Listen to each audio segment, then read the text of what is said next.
set piece, tapi di babak kedua gue bilang Indonesia sangat layak menang. Pengen label Indonesia mengalahkan Argentina ini diglorify. Banyak justru menangnya lewat 1-0. Siapa yang lebih atraktif daripada Indonesia di AFF?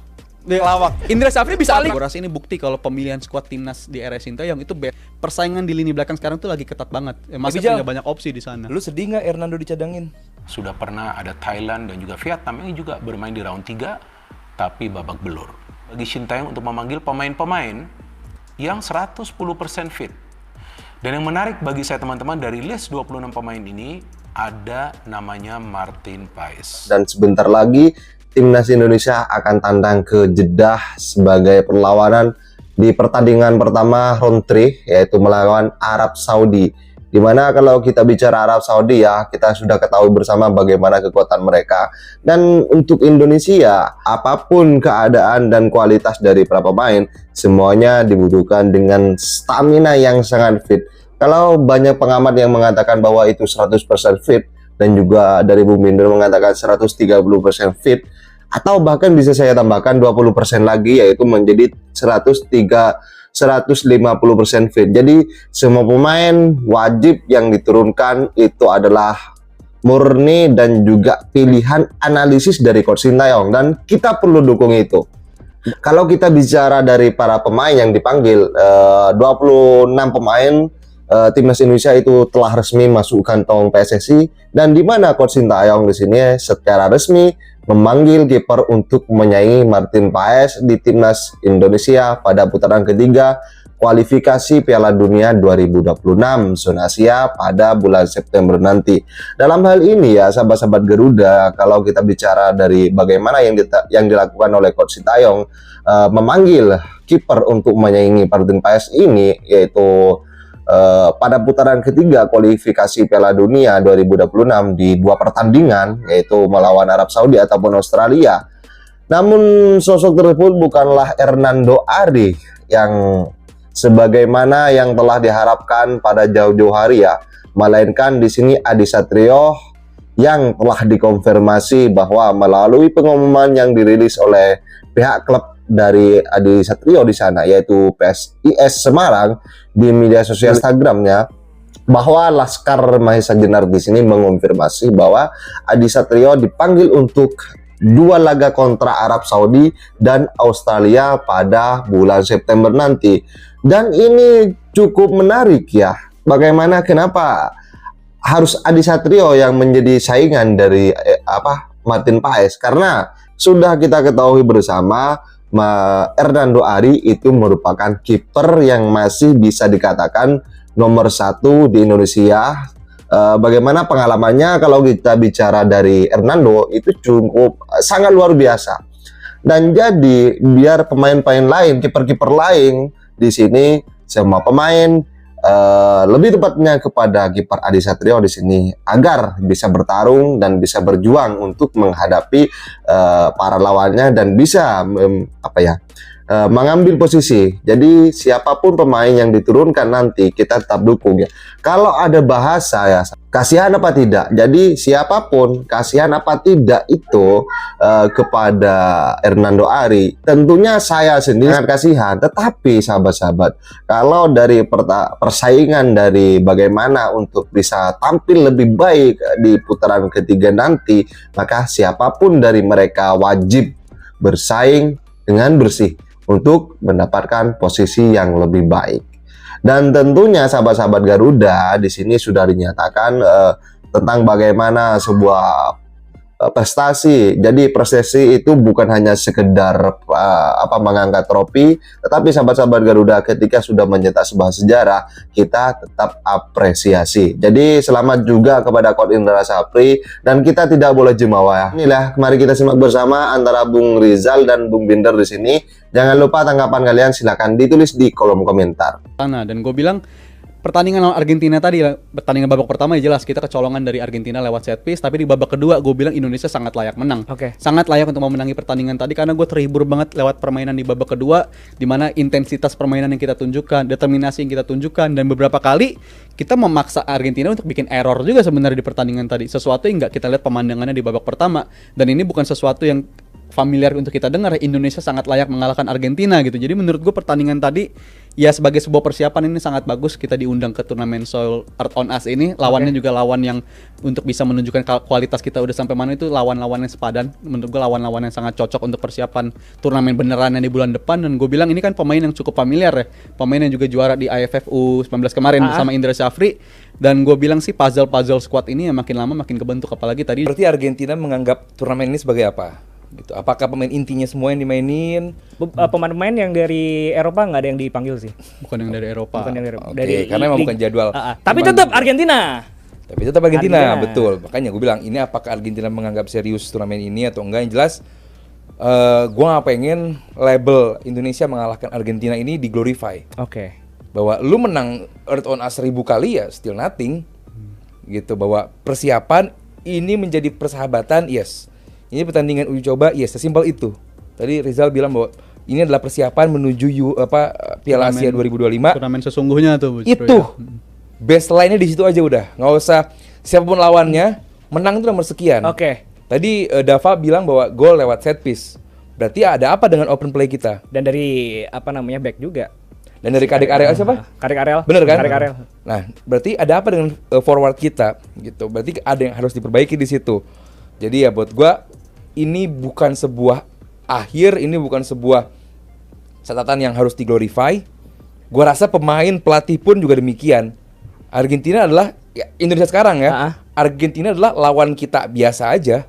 Gitu loh. Dia undangan, kita undangan. Bedanya apa? Yang juara dunia senior kok. Oke. Argentina itu bukan, yang juara tuh seniornya. Di level kelompok umur udah lama kok Indonesia ini tim-tim yang emang bagus. Udah kita nggak kaget kan pemain kelompok umur kita tuh dulu ada Danone Cup lah di Paris. Kita juara gitu di sana. Jadi bukan hal yang baru kita mengalahkan Argentina atau kita mengalahkan Brazil. Itu di kelompok umur itu udah biasa gitu. Cuman yang gue pengen titik beratkan adalah ini adalah persiapan kita menuju Piala Asia. Nah itu penting. Bagaimana permainan kita? Ada apa dengan open play kita? Bagaimana forward atau penyerang kita? Kalau back kita gue sih udah pede. Tadi Rizal juga sebelum siaran kita ngobrol back kita emang lumayan bagus juga. Even Kadek di Bali juga tim inti juga reguler juga gitu. Jadi buat gue emang pemain muda kita ini sekarang lagi berkembang under coach Indra gitu loh. Jadi buat gue jangan sampai dengan narasi kita udah bisa ngalahin Argentina selesai di situ. Banyak banget yang harus kita perbaiki dari game kali ini. Ya, tapi kan di AFF kemarin kan bukan permainan yang paling atraktif. Kita banyak justru menangnya lewat 1-0. Siapa yang lebih atraktif daripada Indonesia di AFF? Dia lawan lain mainnya Thailand atraktif. lebih Come on, lu compare tim Indra Syafri sama Thailand. Nganter-nganter gitu mainnya. Tapi kok Indra Syafri lawak. Indra Syafri bisa paling atraktif bagus main Indonesia di AFF. Bisa atraktif juga. Iya. Bisa atraktif tapi makanya itu gue bilang coach turnamen ketika mereka udah unggul, mereka pede untuk mempertahankan keunggulan dan mereka tahu cara untuk ngelakuin itu. Dan kalau Argentina di Earth on Us bukan. Ini dimensi yang berbeda. 3 poin itu mutlak gitu. Dan gua rasa dengan pemain yang kita punya gitu, dengan gaya main yang kita punya, gua rasa nggak ada alasan kita nggak bisa dapat poin di Riyadh. Gitu. Jadi gua rasa ini game yang layak untuk dimenangkan. Cuma bukan ya kalaupun ngasih tekanan kepada tim, gue boleh deh timnas gue sendiri ini. Gue pengen memberikan tekanan buat pemain itu dan gue sebagai fans juga gitu. Kita udah jangan lagi yang penting main bagus, yang penting jangan cedera, yang penting jangan ini nggak. Kita beri tekanan untuk coach STY, tim, pemain bahwa lu udah di level yang udah 2-3 level di Indonesia yang sebelumnya gitu loh. Tunjukkan performa yang luar biasa dan kalau bisa dapat poin gitu. Ini away game. Lu dapat 1 poin juga udah oke gitu. Jadi buat gue rasa dan gue pun pede. Kenapa? Gue pede, gue nggak tahu kenapa. Gue rasa Indonesia bisa dapat poin gitu di Riyadh. Bisa berbicara ya. Main yang terkonfirmasi dipanggil, ada nggak nama-nama yang disayangkan nggak dipanggil, terutama yang main di Liga 1? Kalau di Liga 1 ya sebenarnya kalau yang tampil bersinar sejauh ini baru juga 3 pekan. Karena tapi kan juga ada presiden kan. Tapi Lili Pali kan sebenarnya bagus mainnya. Di klubnya Lili bagus, tapi kan bersama STY dia bukan pilihan yang bakal dipanggil kan. Dia udah lama banget nggak dipanggil.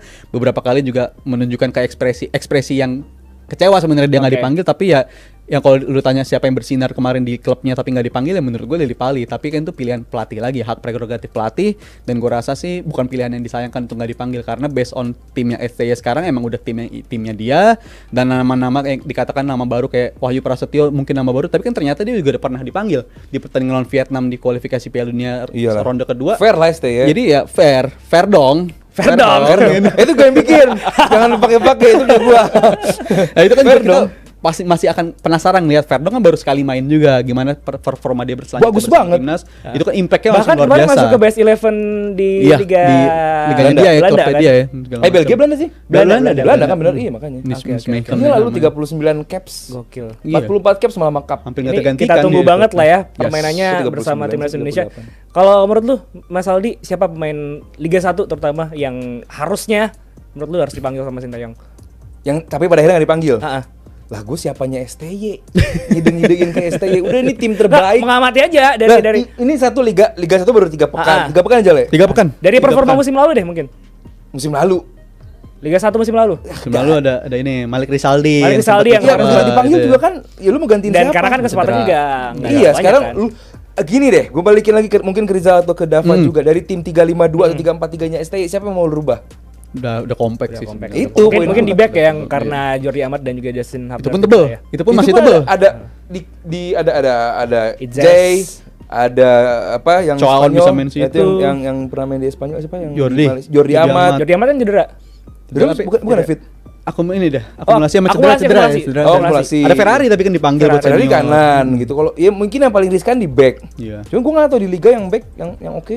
Mungkin Di Dewangga mungkin. Alveandre Dewangga dan udah dicoba di turnamen kelompok Kelompok umur kan umur. dipanggil juga dan ada nama-nama lain kan juga di kelompok umur. Komang kan juga bagus dan gua rasa dia bakal keep an eye on Komang gitu karena ketika dia dicoba di Piala Asia kemarin juga bisa ngasih kontribusi walaupun agak shaky tapi kan dia bisa ngerespon gitu di pertandingan selanjutnya bagus dan gua rasa sih ya tadi gua bilang lagi based on performance yang nggak terpilih bukan karena mereka jelek, mereka juga bagus sebenarnya. Komang bagus, di performa di klubnya bagus segala macam tapi persaingan di lini belakang sekarang tuh lagi ketat banget. Mas Haro di episode beberapa lalu dia bilang di tahun lalu mungkin kita akan sedih gitu ketika Jordi Amat nggak available, kita akan panik ini siapa yang bakal ngisi posisi tersebut. Tapi ternyata sekarang belakang itu justru posisi yang paling tebal kalau gue bilang dan Tapi kita Jal, punya banyak opsi di sana. Lu sedih nggak Hernando dicadangin?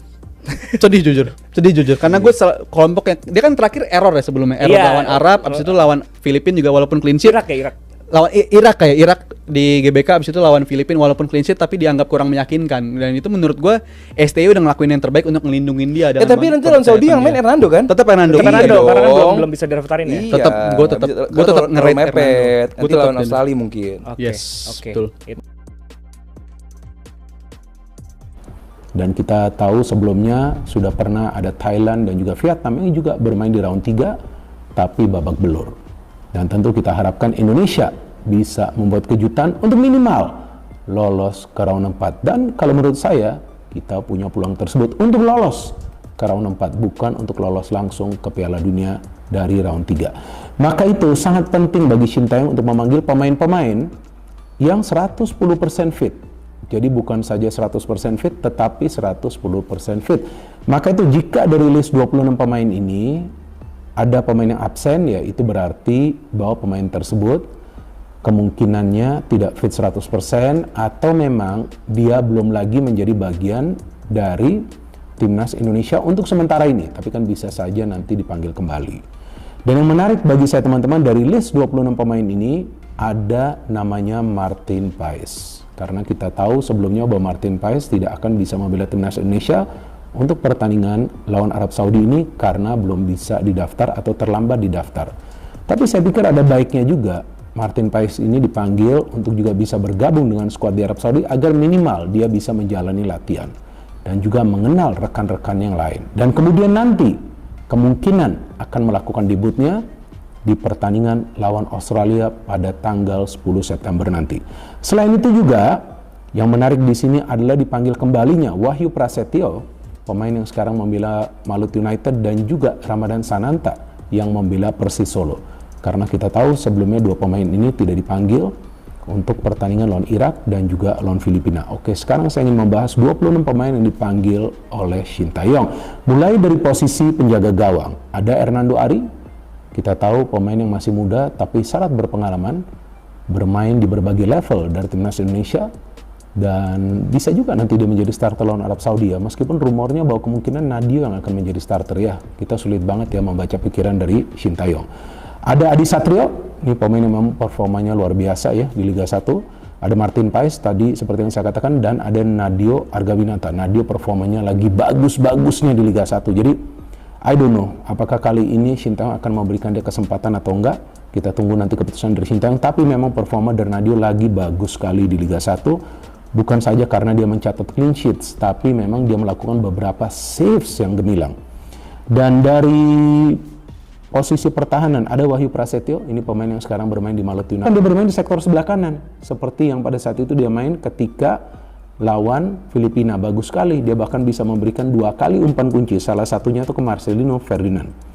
Dan ada Hoki Carakawa, ini dong, ya kan, Hoki tetap dipanggil, dan Sintayong sendiri pernah mengatakan bahwa Hoki punya potensi untuk menjadi pemain yang penting bagi timnas Indonesia di masa depan, dan saya pikir kita perlu juga menghormati pilihan dari Sintayong, dan kita gak perlu ragu lagi ya dengan naluri dari Sintayong, karena memang sejauh ini naluri dia bisa dikatakan ya cukup baik ya, dan dia tetap mempertahankan Hoki Caraka di skuad timnas Indonesia, walaupun Hoki masih muda dan kadang-kadang permainannya juga tidak sesuai ekspektasi. Ada Dimas Rajat, nah ini menarik, apakah Dimas akan bermain sebagai striker jika dia dimainkan atau bermain di sebelah kanan sebagai penyerang sayap? Karena di Persib Bandung tuh dia sekarang lebih sering bermain sebagai penyerang sayap dan bagus sekali performanya, sering memberikan assist. Dan ada Ramadan Sananta, nah inilah yang saya tunggu, bahwa Ramadan Sananta kembali dipanggil ke skuad timnas Indonesia. Oke lah, memang kemungkinan dia tidak akan menjadi starter ya teman-teman ya, karena memang persaingannya di lini depan semakin ketat. Tapi jika pemain ini dimainkan sebagai pemain pengganti, seperti nantinya jika Egy Maulana Fikri dimainkan, mereka akan lebih efektif dan mereka akan menambah kecepatan dan juga akan menambah daya dobrak dari timnas Indonesia. Jadi ini memang 26 pemain yang dipilih oleh Sintayong ini adalah yang dia pilih yang fit 110%. Karena dari list ini saya agak kaget juga pada saat saya membaca list ini bahwa tidak ada namanya Yakob dan juga Yance Sauri. Padahal sebelumnya ya kalau nggak salah tuh mereka sudah menerima panggilan dari PSSI. Tapi ternyata pada saat saya telusuri, pada saat saya cek lagi kenapa mereka akhirnya tidak masuk ke dalam list, ya karena memang mereka tidak fit 100% alias cedera. Belum harus the best of the best. Dan yang menarik kan dalam beberapa hari terakhir nih Sintayong sering menonton ya pertandingan-pertandingan dari Liga 1, dan inilah yang memang sering saya katakan bahwa pada saat dia mendapatkan waktu seperti sekarang nih, ada waktu luang kan, ada free time kan, nah pasti dia akan nonton.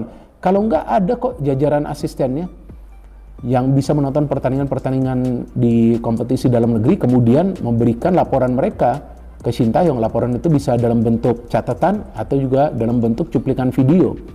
Ya ini yang sangat penting, jadi jangan sampai kita berpikir negatif, wah pelatih ini nggak pernah nonton pertandingan Liga 1 langsung ya kan di stadion, ya buat apa juga. Pelatih-pelatih di luar negeri juga gak seperti itu, mereka kan punya timnya sendiri. Karena bagi seorang pelatih gak mungkin dia bekerja sendirian, dia harus punya tim.